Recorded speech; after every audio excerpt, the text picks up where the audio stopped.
Hi guys, welcome back to my channel. Please hit that like button, share if you can, it really helps.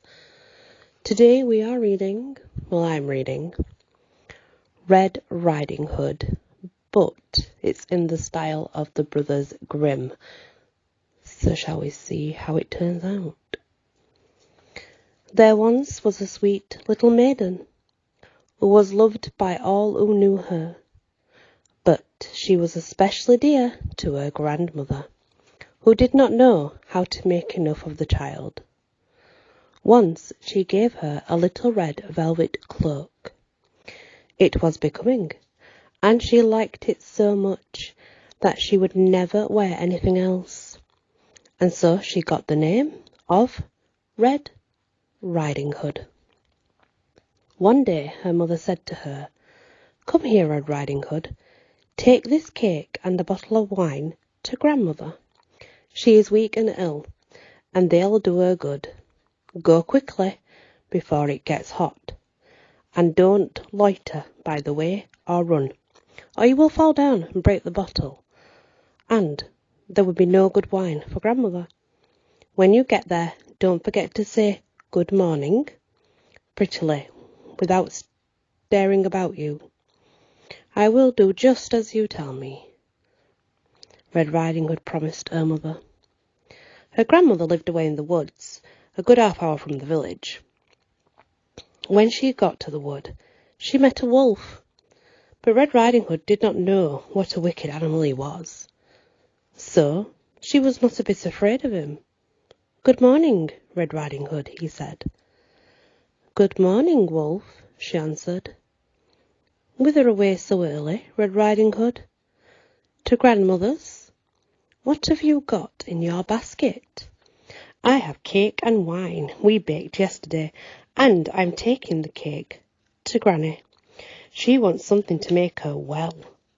"And where does your grandmother live, Red Riding Hood?" "A good quarter of an hour further into the wood. Her house stands under the big oak trees, near a hedge of nut trees, which you must know," said Red Riding Hood.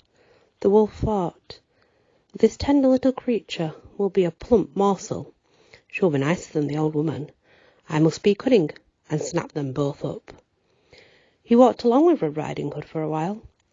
Then he said, "Look at the pretty flowers, Red Riding Hood. Why don't you look about you? I don't believe you even hear the birds sing. You are just as solemn as if you were going to school. Everything else is so gay out here in the woods." That means she was quiet, like silent. Red Riding Hood raised her eyes, and when she saw the sunlight dancing through the trees and all the bright flowers, she thought, "I'm sure Granny would be pleased if I took her a bunch of fresh flowers. It is still quite early. I shall have plenty of time to pick them." So she left the path and wandered off among the trees to pick the flowers. Each time she picked one, she always saw another prettier, one further on, so she went deeper and deeper into the forest. In the meantime, the wolf went straight off to Grandma's cottage and knocked at the door. "Who is there?" "Red Riding Hood, bringing you a cake and some wine." "Open the door. Press the latch," cried the old woman. "I'm too weak to get up." The wolf pressed the latch, and the door sprang open. He went straight in and up to the bed without saying a word, and ate up the poor old woman. Then he put on her nightdress and nightcap and got into bed and drew the curtains. Red Riding Hood ran about picking flowers till she could carry no more, and then she remembered her grandmother again. She was astonished when she got to the house to find that the door was open, and when she entered the room, everything seemed a little strange. She felt quite frightened, but she did not know why. "Generally, I like coming to see you, grandmother, so much," she thought. She cried, "Good morning, grandmother," but she received no answer. Then she went up to the bed and drew the curtain back. There lay her grandmother, but She had drawn her cap down over her face, and she looked very odd. "Oh, grandmother, what big ears you have got," she said. "The better to hear you with, my dear." "Grandmother, what big eyes you've got." "The better to see you with, my dear." "What big hands you've got, grandmother." "The better to catch hold of you with, my dear." "But, grandmother, what big teeth you have got." "The better to eat you up with, my dear." Hardly had the wolf said this, than he rose and sprung out of bed and devoured poor little Red Riding Hood. When the wolf had satisfied himself, he went back to bed, and he was soon snoring loudly. A huntsman went past the house and thought, "How loudly the old lady is snoring! I must see if there is anything the matter with her." So he went into the house and up to the bed, where he found the wolf fast asleep.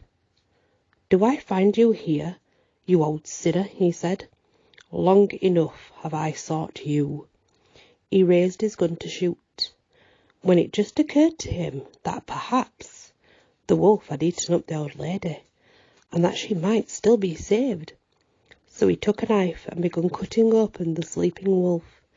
At first he cut and he saw the little red cloak, and after a few more slashes the little girl sprung out and cried, "Oh, how frightened I was!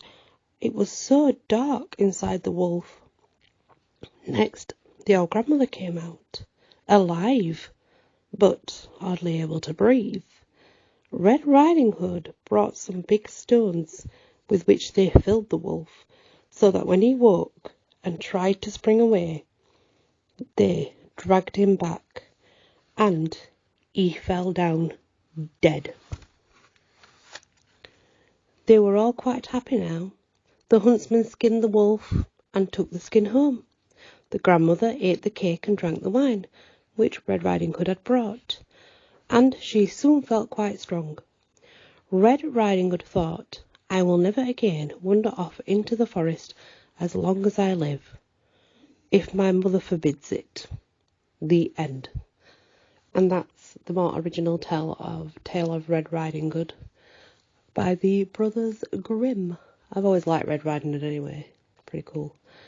Thank you for listening, and many blessings.